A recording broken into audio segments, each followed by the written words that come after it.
Parents, do you or your child feel sad, experience loss of energy, or even feel worthless or hopeless? Well, on today's episode, we're going to be exploring depression, signs and symptoms of depression, and practical ways to alleviate these problems. All this and more on adaptive adjustment.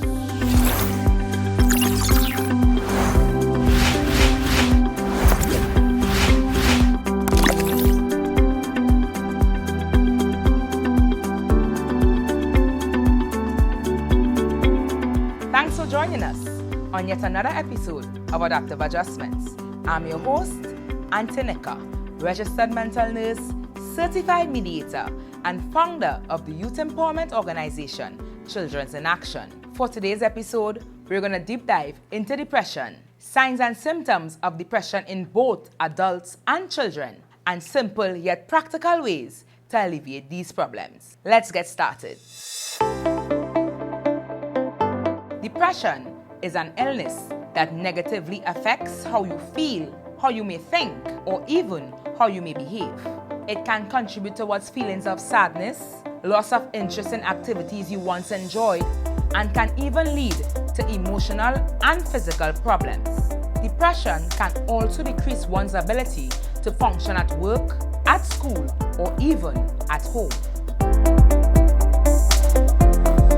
Depressive symptoms can vary and may entail feeling sad, trouble sleeping, or even sleeping too much, loss of energy, feeling worthless or guilty, also difficulty thinking, concentrating, or making decisions. Now, these symptoms must last at least 2 weeks and represent a change in your previous pattern of functioning in order for a diagnosis of depression to be formed.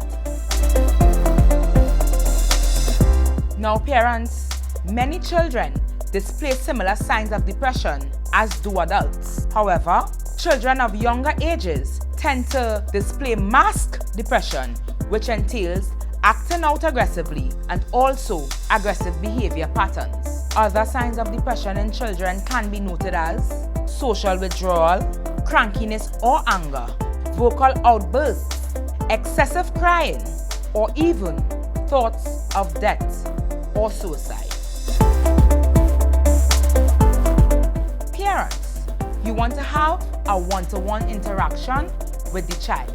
You want to sit down with this child and allow them the opportunity to vent their feelings and thoughts, clarify any misconceptions that they may have, also allowing them to express their feelings by means of drawing or even writing a journal. Be non-judgmental. This allows for open communication between you and the child. This allows for free expression of feelings and also to build a trusting relationship between you and your offspring. You want to encourage your child to identify positive attributes about themselves and relate these attributes towards the importance of their everyday existence.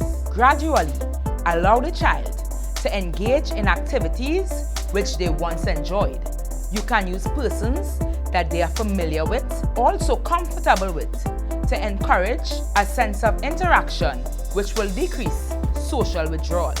Exercise also reduces stress and encourages a healthy sleep pattern. This too should be encouraged.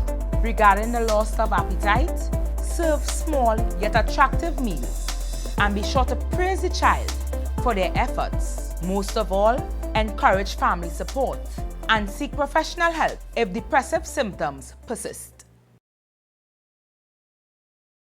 So to recap, we would have touched on the definition of depression, signs of depression in adults and children, also strategic ways to improve one's mood while preventing the maturity of depressive behaviors. Be sure to like, subscribe, and comment on how this video has impacted you. Also, feel free to email us at adaptiveadjustments@outlook.com to suggest any topics that you may be interested in. Join us in our next episode as we look at deliberate self-harm in children and adolescents, factors that influence this type of behavior, and simple ways to address this disorder. I'm your host, Aunty Nika. See you on our next video.